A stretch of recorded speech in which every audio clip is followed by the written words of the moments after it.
Kingdoms of the Dump is a turn-based role-playing game that is inspired by the likes of 1990s style JRPGs, and while it draws heavily from them, the overall impression to me is a title that does its own distinctive thing, and most importantly, it does it pretty well.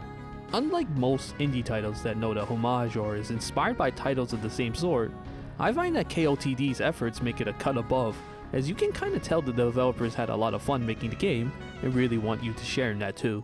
Yet, at the end, I'll note the major problems that the game has.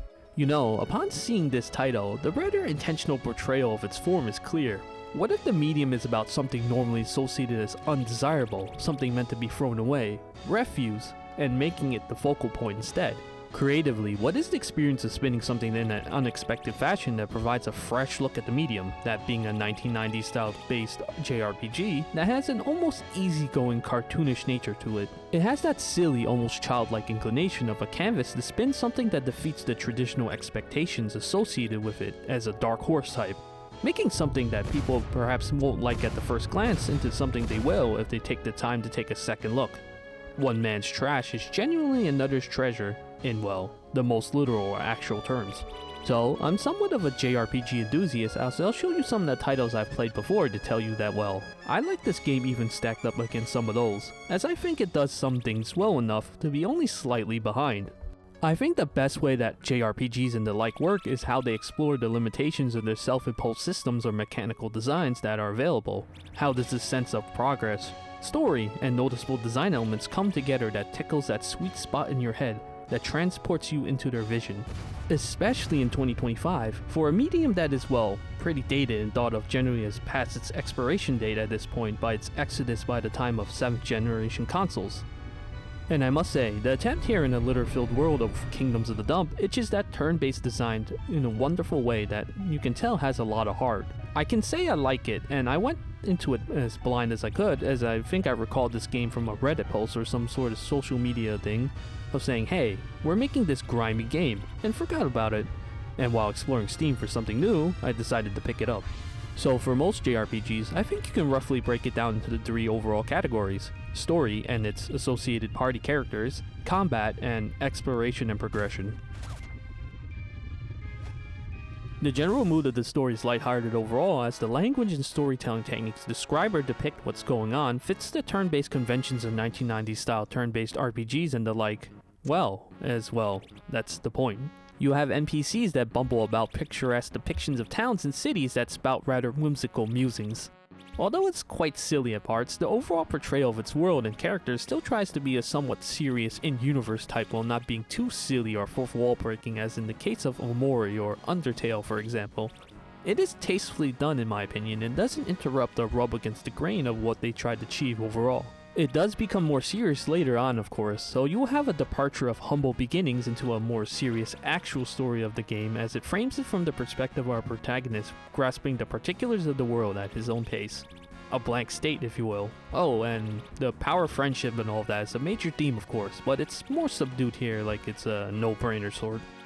Speaking of characters, in my opinion, JRPGs most notably divert from Western RPGs in the way that they treat and frame characters against their world, challenges, and how you should feel about them. For Japanese RPGs, or at least the popular ones, I feel like they always place major emphasis on how they envision the world, and the way in which the world or the mood of the game is written is somewhat colored to bend unnaturally relative to them.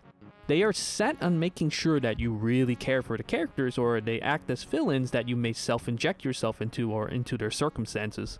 In Western RPGs, however, I've noticed that you don't necessarily rise above your environment as the setting and consistency to those themes and ideas persists more so than the characters involved in them. Yes, there is individuality, but not so much that you matter more in my experience, as characters are more naturally tuned into the environment for a lack of better words.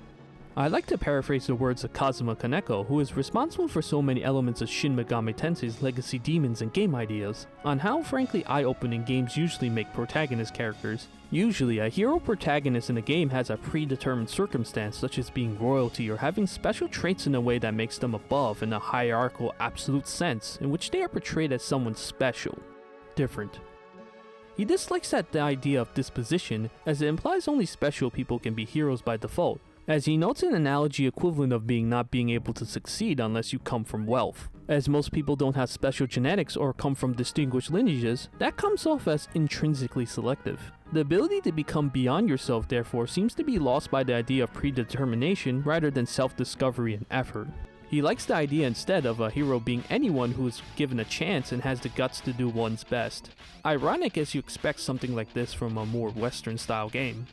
So all of this is to say, our protagonist, Dustin Binsley, great name by the way, is actually kind of more leaning towards that JRPG style of character, being the indulgent yet redeemable, naive and kind-hearted young fellow sort of character that is indeed a bit special and fits a protagonist of a particular circumstance. He gets his way as his charisma rubs off on his party members to change their ways, sort of a happy-go-lucky type.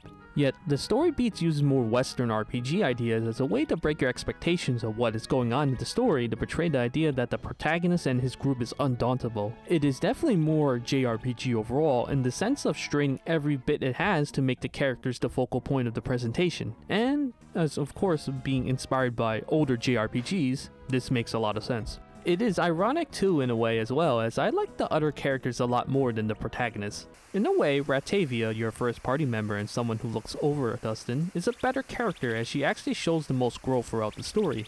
Other than being someone who you not expect her to be, it is noted that in Act 2 she actually can't read, as her circumstances were defined by immediate survival. Yet, when offered the chance to learn, she initially refuses out of stubbornness, and the game actually subtly cues you into the struggle she takes to make it happen.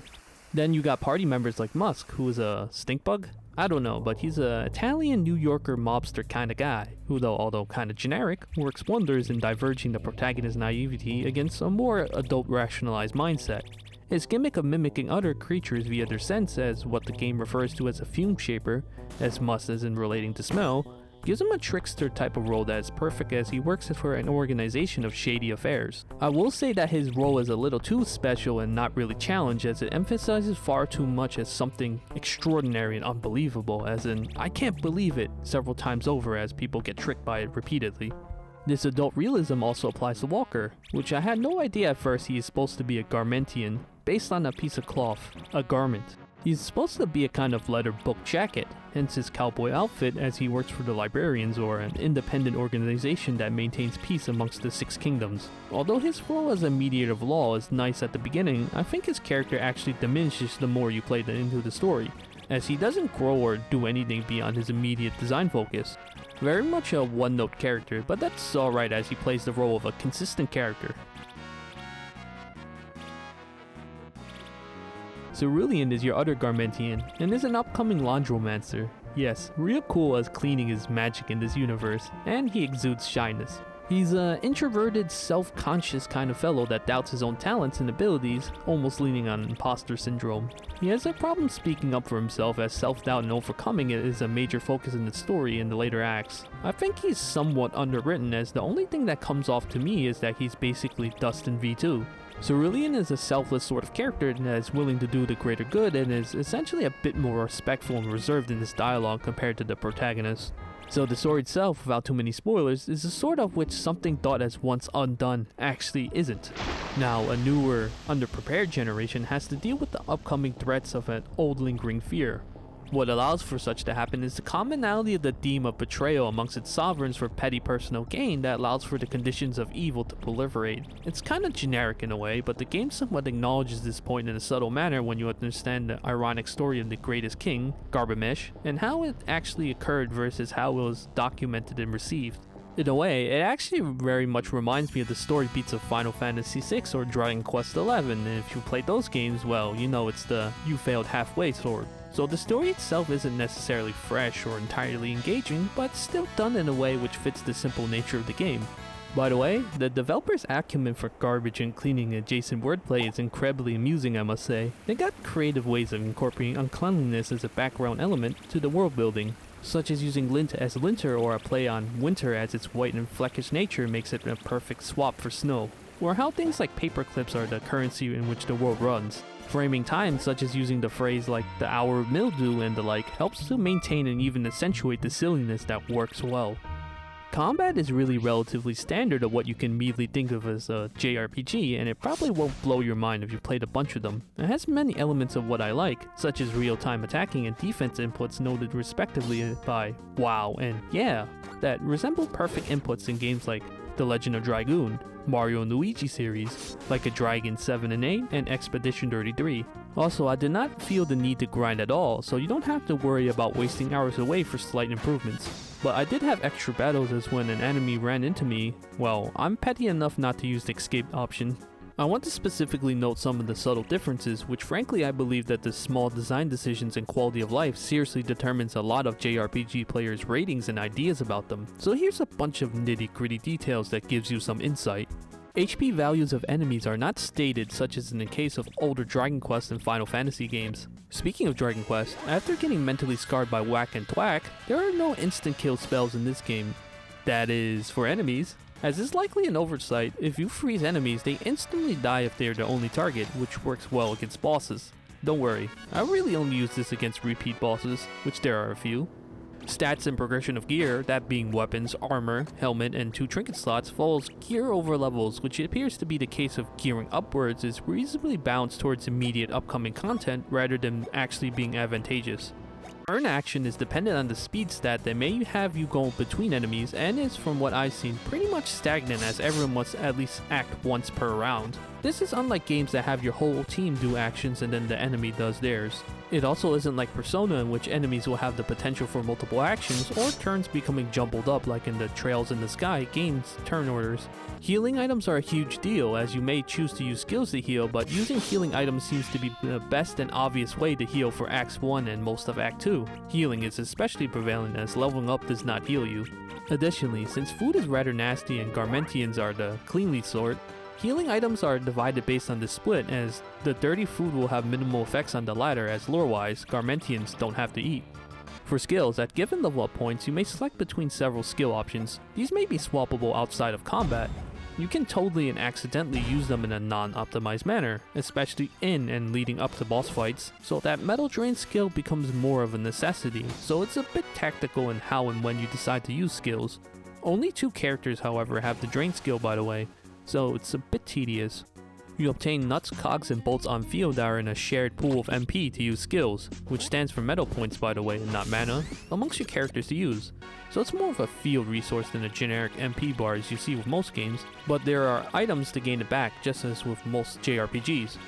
Gain more MP capacity by examining these Garbamesh statues at certain points naturally while progressing through the game. Frustratingly, your current amount of MP is maintained even amongst moments that have a clear divide in party members in different localities. It really should be either half full or full, especially when it keeps abruptly pulling between multiple perspectives later on.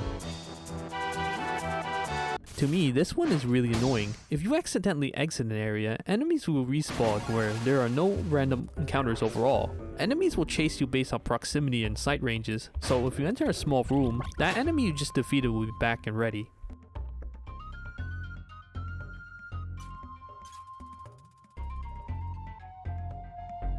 And generally, it appears that each fight will essentially have you trading damage at least in the beginning, so the general structure of it is pretty simple overall. Generally, you can't construct strategies like something in SMT5 Vengeance, as it's supposed to be an older style RPG game.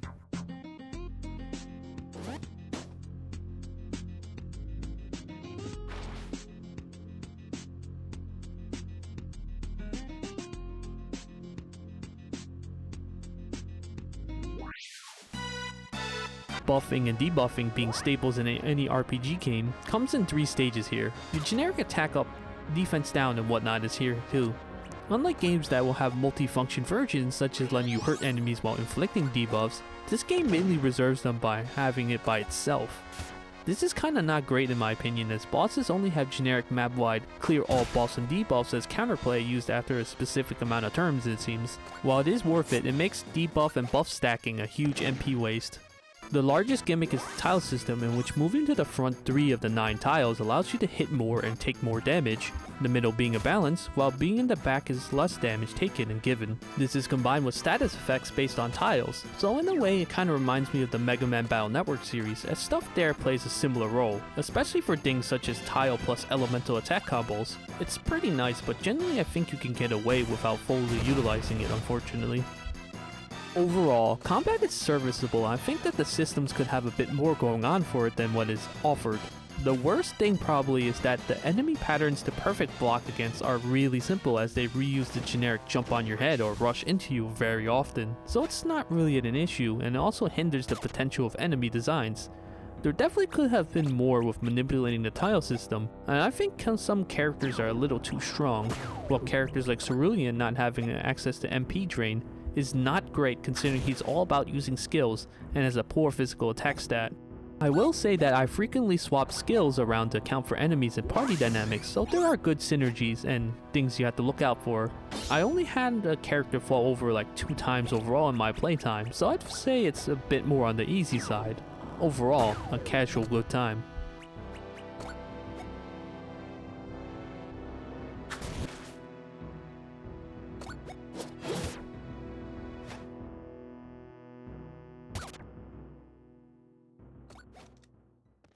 So for a game that follows that Mold 7 style overworld of SNES games, it splits areas based on a large overworld that has specific zones that you can walk to, real old school.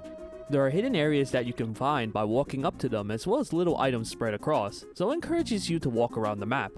The map itself is pretty large and is segmented by things like bridges, mountain passes, and other connective structures, so traveling across places feels a bit more adventurous, as you must pass through these areas first to go to your next objective. You must save at designated spots and zones by the handy dandy porta potty, while you may save outside in the Lands of Phil overmap at any time. There are also side quests available that often require you to revisit previous locations, but overall, they felt like padding just to increase the length of the game. Also, there are no markers or indicators of where to go, so yeah, real old school in that respect as well. They don't add much to the lore or the circumstances of the world, as I didn't feel like I was missing much after doing 14 of the 25 total, as I didn't really feel the need to do any more. I will say that some of them are pretty great, however. Unfortunately, the wards are not great overall. But most importantly, your access to them mainly comes at the end of the game, so having more side quests in between the main quests would have been a nice way to break up the pacing for the player. I have to say, the areas themselves are decently large and have lots of things to explore in them that tickles my brain in just the right way. Exploring some of the dungeon areas felt really great, as I would look for all the various items and things in the map. The game also has obtainable keys that opens up locked chests. Paths are littered and paper clips that help distinguish routes and naturally leads you to where you want to go. As a side note, money isn't really all that useful later, as it generally takes the Dragon Quest approach of buy new equipment when you enter the next settlement, but sometimes breaks that up by making it entirely based on finding chest boxes via on-site procurement, when having vendors doesn't make sense. This is all enhanced by different properties of characters, as you can swap between them for field actions, as Dustin can rust specific objects to break them, Ratavia can climb pipes and vines, Musk can use environmental context transformations to swim across water or sneak into places, Walker has an extended floating jump and his gun ability can stun enemies, break crates and open up damaged walls, and Cerulean can create bubbles which you can jump up heights to places normally inaccessible. So something perhaps somewhat controversial is that the game has a lot of unexpected shifts, which I personally enjoyed when it is used to break up the gameplay. There will be platforming sections in the game for whatever reason that only shows up at the later half of the game. We'll also use a left to right 2D approach as for some segments, as opposed to its isometric 3D look, or a flat up and down perspective. I wish there were more puzzle sections or something of the sort, as you'll be mainly interacting with the map with character abilities or pushing a crate to jump on top of it. I really enjoyed the toy mine section, for instance, with all its jank platforming. I however did not like the multiple perspective narrative approach, in which you have a concurrent story going on with many jump cuts between 2 POVs. The time it used it, specifically in Act 3, felt really awkward and didn't make much sense when it decided to do it. Both perspectives weren't actually doing much, so to speak, in terms of duration or scope, as both are lesser than what you would expect from Acts 1 and 2, and the whole thing just simply doesn't work in my opinion.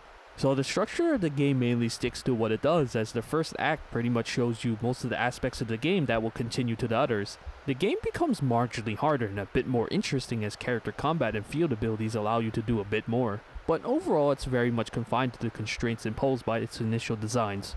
Finally, I want to touch up on level ups, as it's an important part of JRPGs. Numbers go up. It takes the approach of rather incremental increases, of course, but it doesn't have level scaling differences from what I've seen, as something like in Persona is that if you're several levels above the enemy, they don't have the slightest of chances. They don't do that in this game, but it appears that having stats above a relative threshold will lead to a noticeable increase in your damage, like in Dragon Quest. Anyhow, the level up progression feels good, as it's slower than most games I've played. For Act 1, I went from level 1 to around level 14 in 7 hours, or basically 1 level up every half hour. In Act 2, it was about 11 levels in 8 hours, or slightly above 1 every hour. And in Act 3, it was 25 to 36-ish, or 10 levels in 8 hours. Act 4 is from 36 to 45, or 9 levels in 8 hours. That's not bad, and it's pretty consistent. While skill progression tied to level ups feels a bit thin, it's just generally okay, as I don't really have any complaints about it overall. Right, as I mentioned, it isn't all rainbows and sunshine, of course, so the dip in quality of all the things you'd expect drops significantly by the end of Act 2. When I noticed that there were these spike environmental hazards specifically in one place that somehow they didn't exist afterwards for any other ones, or a lack of dialogue where you normally expect characters to say something, and characters dropping into the map when entering a new area, I knew that something was up. Some skills, such as page stacking that improves walker spells, have a perfect input that will net you 2 instead of 1. However, most buffs and debuff abilities, Mental Drain, and statuses actually do have perfect inputs as well, yet those don't actually do anything. When a boss goes for the neutralize all buffs and debuffs skill, you can actually perfect block those too, which you'd think that would let you keep your buffs, but no. I think it is actually the case that I actually could perfect input an enemy's healing spell as well, so it got more healing, which was kind of amusing. Act 3 and onwards feels extraordinarily muted in a way in which you would not expect given how good Act 1 and most of Act 2 was, as if the whole thing just ran out of gas. And after Act 3's toy mine, which is exceptionally janky, the game overall follows a kind of on-the-rails feeling that loses the nuance and charm that the story began with. With a multiple perspective approach, the story takes a backseat as characters are implied to be doing things without showing or presenting them to you, as it cuts down on the details and specifics. This is a problem in my opinion, as Dustin is supposed to be the charismatic individual that inspires others, like the hero archetype in Dragon Quest or Hero King in Fire Emblem. But since they don't actually really show this when it specifically matters the most, after the incident at the end of Act 2, IMO, you can kinda tell that the story was quickly diverted for something to quickly wrap up instead of fleshing out. There's this particular moment nearing the end that has Dustin and not the gang's achievements formally acknowledged, and to me it felt really terrible. You'd think you'd say something like, no, it wasn't just me, my friends were equally tied to my success, but no, he kinda takes full credit for everyone's efforts, though it was framed in a way that made him stand out as the binding glue, so to speak. Either way, ironic as they acknowledge earlier on that it isn't the efforts of a single individual that makes things happen. Areas that you'd normally expect to be enterable are suddenly not, the massive amount of clipping of assets and boundaries that make no sense, and overall, less polish in areas that makes it feel like it was not fully considered. The Rubicon Cube area is the best example of the immediate quality whiplash, as the gimmicks of entering a temple with traps essentially has the weakest design elements that basically make it a non-issue. The worst example, however, is the lamplight area, but it really is an exception rather than the norm, as its isometric look is completely discarded when it really looks like it shouldn't be. Overall, the dungeon areas in Act 3 and beyond have lots of empty design space compared to the earlier ones, a lack of rewards, and you can easily sidestep any and all of the enemies pretty much. And the drop of quality also applies to the 6 kingdoms that the game directly advertises as fighting through the 5.5 kingdoms of the dump. The last few that you wind up entering are essentially a footnote where you expect something more grand and pomp. With enemies, there are far less designs, lots of asset reuse and recolors as well. HP values of enemies in particular don't seem correct, as some will die rather quickly whilst a few feel massively overtuned. So is it that bad?